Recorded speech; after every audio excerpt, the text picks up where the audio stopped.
Un saludo cordial a todos los suscritos a este canal. Con ustedes, el Moré profesor Ahmed Najarwadi, que agradece a todos los que están dando un like, a todos los que me dejan un comentario y todos los que me han estado preguntando sobre la guerra Israel-Palestina. Ya tuvimos un directo, no salió como esperaba, pero ahí está, en ese te presento la información referente a los eventos finales que tienen que suceder con esta guerra. Que esta guerra no solamente va a ser entre Israel y Palestina, sino que va a abarcar al mundo entero, o sea, la posibilidad de un 90% de una tercera guerra mundial. Mi corazón se encuentra dividido, ya que por parte de padre soy de ascendencia árabe y por parte de madre tengo ascendencia judía. ¿Y de qué lado usted se encuentra en estos momentos, Moré Ahmed? Bueno, yo me encuentro de parte de la verdad, me encuentro de parte de la Biblia. Pero para entender mejor la guerra que se inició el sábado 9 de octubre, tenemos que ir a la Biblia para conocer por qué existe esa guerra y por qué comenzó en una forma tan dramática, tan dolorosa y tan sangrienta de ambas partes, porque si nosotros tomamos la palabra del Eterno, vamos a encontrar que el Creador expulsó del cielo un ángel reverde. Investigando el idioma hebreo que se escribió la mayoría del Antiguo Testamento, salvo algunas porciones que están en arameo, existe un vocablo que se parece mucho a lo que está sucediendo en el Medio Oriente, y es el texto de Bereshit de Génesis 6, versículo 11, que dio motivo al diluvio universal. Dice, y se corrompió la tierra delante de Yahweh, y estaba la tierra llena de violencia. Esa palabra violencia en hebreo es Hamas, el mismo acrónimo de esa agrupación que está peleando en la franja de Gaza contra Israel.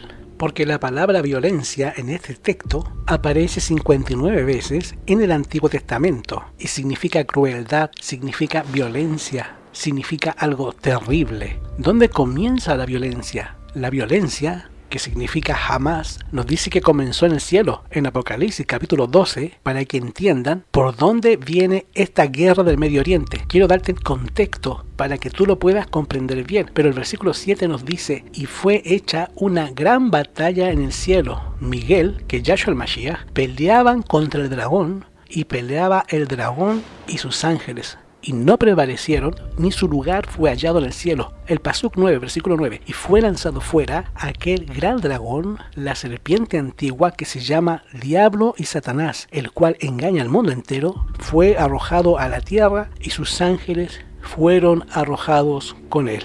Es decir, el Hamas, la violencia, comenzó los Shamaim, comenzó en el cielo, con un ángel que se rebeló contra el Creador. Quiso darle un golpe de estado, como dice Isaías capítulo 14, los versículos 12 y 13. Esa violencia, ese Hamas, se transforma y se viene del planeta en la persona rebelde llamado Satanás. ¿Qué plan tenía Yahweh con la santa pareja llamada Adán y Eva? El Eterno había avisado a la santa pareja de no separarse porque había sido expulsado del cielo Satanás por rebelión contra el Eterno. Satanás nunca se presenta como lo que él es. Él es el mago del engaño, el padre del disfraz. Él se camufla. Y por eso es que podemos encontrar en Génesis 3 Satanás hablando a través del animal más hermoso que volaba. La serpiente volaba y a través de ese animal tan hermoso, tan atractivo, fue que Satanás estuvo usando la ventriloquía para engañar a Eva, y nos dice el texto que esa serpiente realmente era buena, pero Satanás estaba hablando detrás de ella. Y según Isaías 14:29, la serpiente volaba. Así que Satanás introduce la rebelión con el permiso de Eva y luego de Adán, y toda esa guerra que tuvo el Eterno tuvo que enfatizarla cuando dijo, después que hizo caer a la mujer y al hombre en el pecado, el Eterno le habla a la serpiente en Génesis 3:15 y le dice, y pondré enemistad entre ti, o sea la serpiente, y la mujer, entre tu simiente y la simiente suya. Esta te herirá en la cabeza y tú le herirás en el calcañán. ¿Qué significa esto? Que a partir de aquí, al entrar el pecado al mundo por el permiso del hombre, entra la rebelión, y de ahí que nosotros podemos encontrar que el Eterno ha prometido que vendría una simiente que pelearía contra el dragón y lo vencería en la cruz del Calvario, 4000 años más adelante. Y miren, tan pronto entró el pecado en el mundo, no ha existido paz. Tampoco va a existir paz, porque el hombre le entregó el planeta a Satanás y tuvo que Mashiach venir y morir por el hombre para garantizar por el arrepentimiento su salvación perdida por el pecado. Cuando luego Adán tiene intimidad con Eva y sale embarazada, el primero que nace es Caín y luego Abel, donde se expresa la simiente. Hay dos simientes. La simiente de Caín, que dice Primera de Juan 3 dice que era del maligno, o sea, pertenecía al diablo, y Abel pertenecía a Yahweh. Ahí están las dos simientes, la de Satanás y la de Yahweh, por descendencia, por genealogía, por genética. Y en Génesis 4 la Biblia nos dice que un día invitó a salir Caín a su hermano Abel y tomando un descuido lo mató. ¿Cómo lo mató? Primera de Juan nos dice que lo mató degollándolo. Luego, a partir de ahí, podemos ver la simiente con dos genealogías, la de Génesis 4, la simiente de Caín, y Génesis 5, la simiente del Eterno, de Yahweh, de donde viene el Mashiach. Cuando tomamos a Génesis, el capítulo 4, versículo 25, que nos dice: y conoció de nuevo Adán a su mujer, la cual dio a luz un hijo que llamó Set. Set fue el sustituto de Abel. Set constituye a la simiente santa. Ahora, ¿cómo la podemos ver esta simiente? En el capítulo 5 podemos encontrar que Set vivió 900 años y murió. Y luego viene Enos, simiente santa, que engendró a Cainán. Y Enoc engendró a Matusalén, simiente santa, y Matusalén engendra a Lamec, y Lamec engendra a un hombre llamado Noé, también simiente santa. En el Pasuk, en el capítulo 6, para que ustedes vayan comprendiendo la historia de todo esto, la Biblia nos dice que estas son las generaciones de Noé. Ahora, ¿cómo podemos saber que Noé pertenece a la simiente santa? Porque dice: Noé, varón justo, perfecto en sus generaciones, con Yahweh caminó Noé y engendró 3 hijos, Shem, Can y Jafet. De esos 3 hijos de Noé tendría que venir la simiente santa. De ahí, como la tierra estaba llena de jamas de violencia, el Eterno envía un diluvio universal que la simiente impía fue destruida, fue raída. Solamente prevaleció Noé, su esposa, Shem, Can y Jafet y sus 3 respectivas esposas. De estas 3 tendría que venir la simiente prometida a Adán en Génesis 3:15. Y de ahí que Jafet tuvo una descendencia impía, Can tuvo una descendencia impía. Entonces, el hijo de Noé, llamado Shem, en Génesis 10:21 nos dice que de Shem vino Elam, estoy leyendo el 21, que está en el Bajo Tigris, Asur, que es Asiria, Arán, que son los arameos, y luego nos vamos hasta el Pasuk, hasta el versículo 31, ahí podemos ver la simiente santa, pero en el capítulo 11, en el versículo 10, dice: estas son las generaciones de Shem. Y esa generación de Shem, escuche cómo es, en el Pasuk, en el versículo 22, y vivió Serug 30 años, y engendró a Nacor, y vivió después de engendrar a Nacor 200 años, y engendró hijos e hijas, y vivió Nacor 29 años, y engendró a Taré, y vivió Taré 70 años, y engendró a Abraham y a Nacor. Ellos dos, Abraham y Nacor, de Abraham tendría que venir la simiente prometida. Entonces, el capítulo 12 podemos leer: pero Yahweh había dicho a Abraham: vete de tu tierra, de tu parentela, porque eran idólatras ellos, y el Eterno quería que Abraham se separara de la idolatría de su familia para no ser contagiado, y de la casa de tu padre a la casa y a la tierra que te mostraré, y haré de ti una nación grande. Y he de bendecirte y engrandecer tu nombre, y serás bendita, y bendeciré a los que te bendicen, y a los que te maldicieren, maldeciré. Y en ti serás bendita todas las naciones y las familias de la tierra. De Abraham tendría que venir esa promesa de Génesis 3:15, la simiente prometida. El Eterno le prometió una nación grande y bendita, o sea, un pueblo que en el futuro se llamaría Yisrael. Ahora, después que el Eterno promete a Abraham crear una nación muy grande, Abraham se desespera, porque ya estaba viejo, su mujer tenía 90 años y él tenía 100. Entonces, antes, él tuvo un hijo conforme a la relación sexual con Agar. Y viene Ismael, que de Ismael vienen todos los árabes. O sea, los judíos y los árabes son hermanos de padre, hermanos de un mismo padre. Esa guerra que ahora está entre Hamás e Israel, esta guerra entre dos hermanos llamados Ismael e Isaac, que más tarde es el Israel.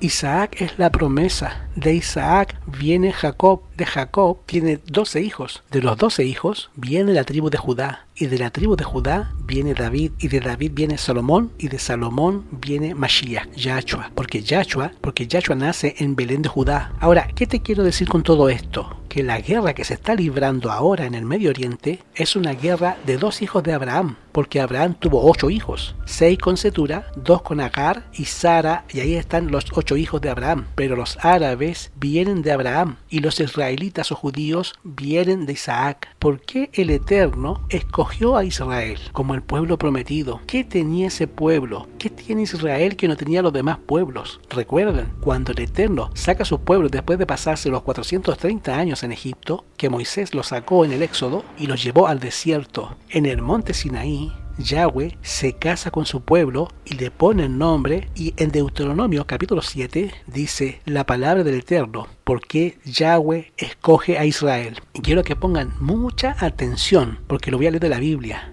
Porque tú eres pueblo santo para Yahweh tu Elohim. Yahweh tu Elohim te ha escogido para ser un pueblo especial, más que todos los pueblos de la tierra. No por ser vosotros más que todos los pueblos, os ha querido Yahweh. El Eterno ha escogido, pues vosotros erais el más insignificante de todos los pueblos, sino por cuanto Yahweh os amó, quiso guardar el juramento que juró a vuestros padres, os ha sacado con mano poderosa y os ha rescatado de servidumbre y de la mano de Faraón. ¿Ve? No es que él tenía una distinción con Israel, sino que Israel aceptó ese plan, se casó con Yahweh en el monte Sinaí, y el acta de matrimonio fueron los 10 mandamientos. Y la Biblia nos dice, conoce pues que Yahweh es tu Elohim, y el que guarda el pacto y la misericordia a los que le aman y guardan sus mandamientos hasta 1000 generaciones. Versículo 11. Guarda por tanto los mandamientos, estatutos, decretos que te mando hoy para que los cumplas. O sea, Yahweh saca al pueblo de Israel que duró 430 años en Egipto, y de ahí sale Moisés, que es de la tribu de Leví,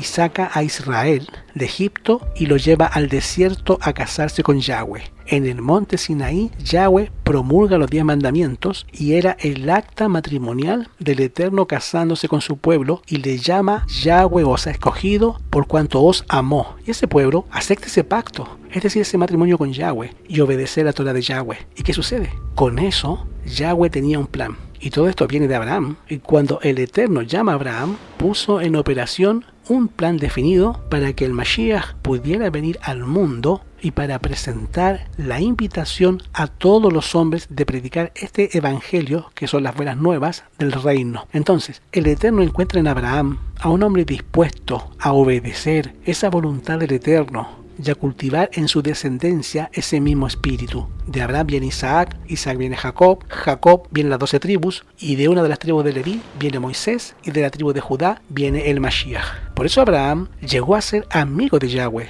y también padre de todos los creyentes. ¿Y qué hizo Yahweh con Abraham? Un pacto solemne en Génesis 15, y a su descendencia, que sería el pueblo de Israel, quien fue el heredero de ese sagrado privilegio de ser el representante escogido de Yahweh por el Eterno en la tierra, para predicar las buenas nuevas de salvación a toda nación, tribu, lengua y pueblo. Esa es la función de Israel del Antiguo Testamento. ¿Por qué?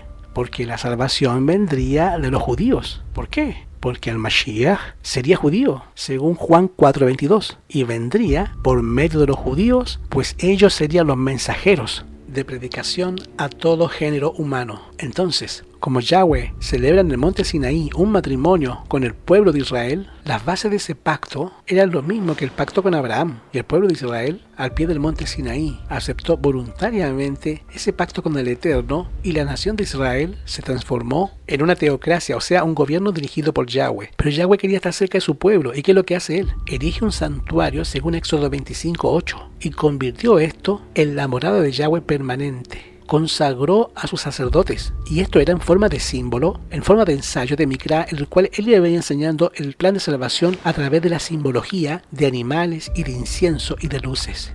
De generación en generación, Yahweh usó a sus profetas para que instara a ese pueblo Israel a que se arrepintiera y para que buscara a Yahweh de todo corazón, y de ahí que desobedeció. En el año 722 a.C. de Mashiach, el rey Sargón y Salmanasar V, reyes de Asiria, se llevaron 10 tribus hacia el norte y las dispersaron por todas partes del mundo. 2 tribus quedaron, que fue la tribu de Benjamín y la tribu de Judá. 100 y tantos años después caen esas tribus bajo el mandato de Babilonia por su apostasía y fueron en cautiverio por 70 años. ¿Y qué sucede? El Eterno tenía un propósito con Israel, y era proporcionar a través de Israel las buenas nuevas de salvación para convertir o alertar al mundo entero de cuán bueno es Yahweh. Y esas naciones paganas fueron convertidas al camino del Eterno según la palabra de Yahweh. Entonces, Yahweh se tomó más de 1500 años llevando a cabo ese plan ante el mundo, ese gran experimento de probar los méritos relativos del bien y del mal. El propósito era que Israel fuera el centro evangelístico mundial, pero Israel no cumplió ese propósito. Entonces Yahshua dijo: he aquí, vuestra casa será dejada desierta, cosa que sucedió después en el año 70. Esto es comenzando de dónde viene Hamás, de dónde viene la violencia.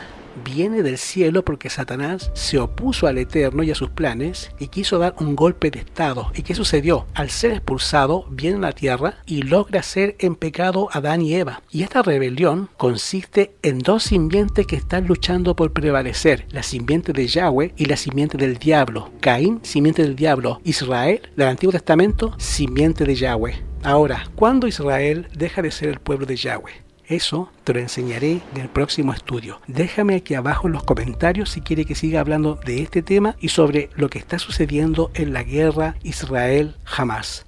Yahweh te bendiga y te guarde. Suscríbase a este canal de YouTube. En la parte de acá abajo está el número en el cual tú me puedes estar apoyando en estas investigaciones para poder alcanzar a toda nación, tribu, lengua y pueblo. Que el Eterno te bendiga, que el Eterno te dé shalom.